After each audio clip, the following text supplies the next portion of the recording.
शादी कराई लो पता यही से कहत रहनी हो कि लइकन से राय ले और बड़ी जोर बड़ा बढ़िया बा, चल के देख ली ओकरा हिसाब से। 5 लाख रुपया कौन मांगबा हमार बाप मर गईले अनहरिया में, बेटा के नाम पावर। 3, 2, 1, 0.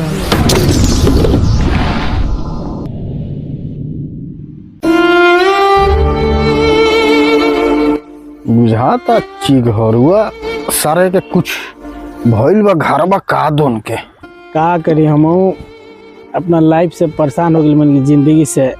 मेहरारू भी है तो परेशान रहती है, कहती है कि खाना बनावे में बड़ी दिक्कत होता। अब हमरा से खाना ना बनी, 2 गो लड़का वाला से हमार अभी तक लोग नहीं के केहू पूछत नहीं के 24 से 25 आ गई, आज तक ले कौन अगुओ नहीं के पूछत कि ओकनी के बियाह शादी के फेर में पड़ी हम।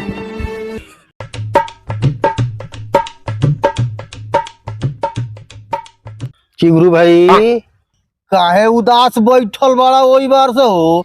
मेहरारू मरलस ये का तारा के?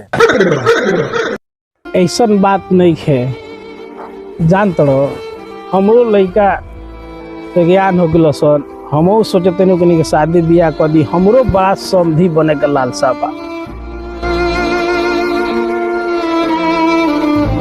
ठीक बा, तो अपना लड़का के शादी करबो। ठीक बा, हमरो शादी तो करही के बा, हमरा मुंह के बात तू छीन ललह, ऐसे बढ़िया का चाहिए। तो ठीक बा, हम कुटुम बोलावतनी, कितना दान दहेज मांगतनी? कोनो खास मांग नहीं है, एगो लड़का के चढ़ेला बुलेट मोटरसाइकिल मंगा दो, आ एगो सोना के चिकड़ी चैन बोलेला ओकरा के चैन दिवा दे, के तो 100,000 रुपया बा चैन चाही, 5 लाख रुपया कौन मांगबा हमार। बाप मर गईले अनहरिया में, बेटा के नाम पावर। बिया खतरे लाड़ में सोटा मोलत रहनी है, कहतानी कि हेतना दहेज लियाई, बुलेट मोटरसाइकिल 5 लाख रुपया। गाड़ ने वैया फत्ते नावे चिगरू भाई, घर में भूजी भांग ना आ बीबी पादत रहली चिउरा। बता कंचन भाई, हमरा से गलती हो गई है कि हम 5 लाख रुपया मांग लेनी है, हमरा लड़कन के शादी फ्री में करा दो तो कनियो के माथे महू चढ़ जाओ, ऐसो के लगन में। अब अपना औकात पर आ गइलन हूँ, चलो बिहने कुटुम बोला के अब बिहनो ही 5 दिन के अंदर में तेरा बेटा का हम शादी कराए। चलो तनी घरे एगो कुटुम कंचनवा लेके आवता, चलते अपना पत्नी से कहतनी कि लड़का के अब की शादी कहिए के माने के बा। सुन तारू सार लग मई बोली ना का कहतनी? आज कंचनवा इल्लो अपना बड़का बेटा सारला के शादी करे के हम सोचत रहनी हो, तार कराए बतावे अकेले खाना पीना बनावत तू थक बतड़ू।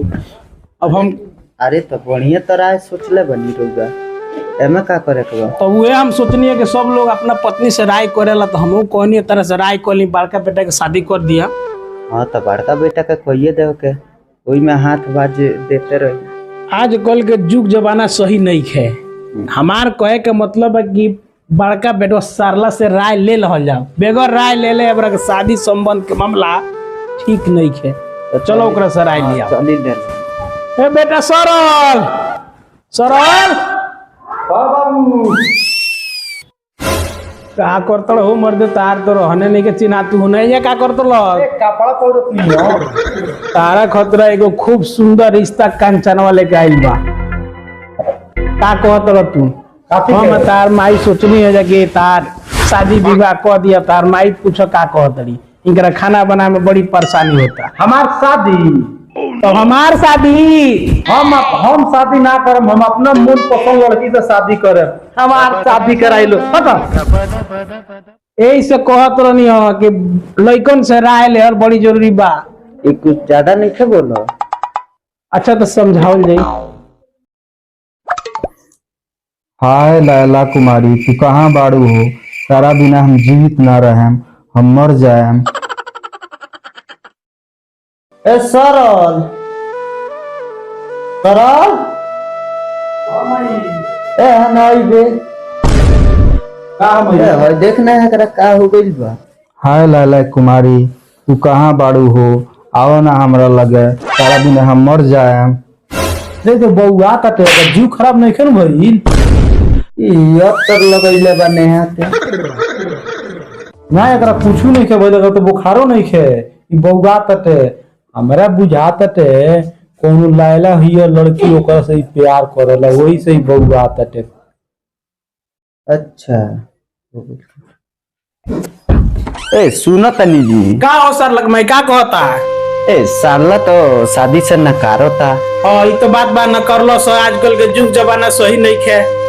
तो सुखला लैला के नाम लेता। ये लाइला के नाम लेता। लाइला कौन बीमारी है रे? ये लड़की के नाम है, वो साला के कोनो लड़की से प्यार हो गई बस सपना था। हाँ तो उहे तो कहत तनी हौ कलिया ला कुटुम्बा देखले बनी कलिया परसों वाला। अच्छा अच्छा अच्छा तो ओकरे के ना होख तो बुला के एकरे बियाह को देव के। हाँ तब का कोई जाई ओकरे बड़का करते नहीं खे। आ तारा खाना तारा से बनते नहीं खे। तो छोटका के बियाह कोई जरूरी बा? जरूरी तो छोटके के बीने कंचनवा के बोला के छोटके के दिखा दे के कंचन कौन देखले बाने कि हमनी के कौन लड़का हो। चलो बिहान कंचनवा को हम बुलाओ तनी आ छोटके के बियाह कराओ। ठीक है बा चली।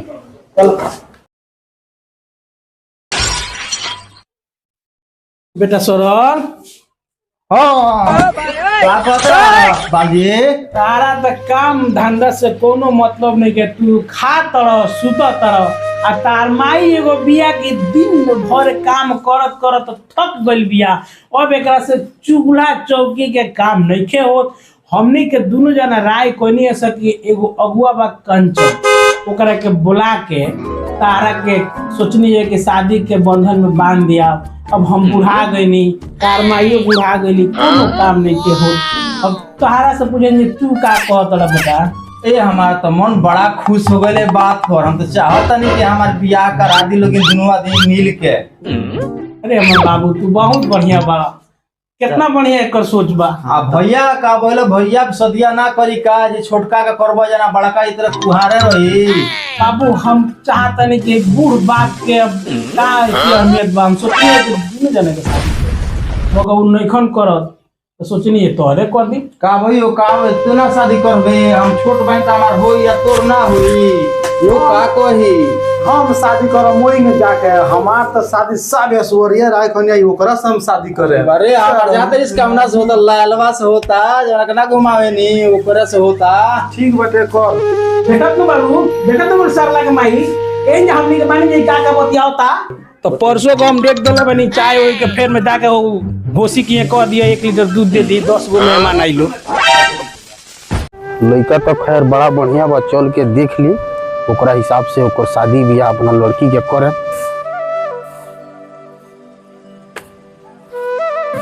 टुकरू भाई प्रणाम। प्रणाम प्रणाम प्रणाम। मेहमान आ गइल बा। आ गइल बनी तो बैठाई सबके आई गिरो बैठे। ठीक बा बैठे के पानी आइले ने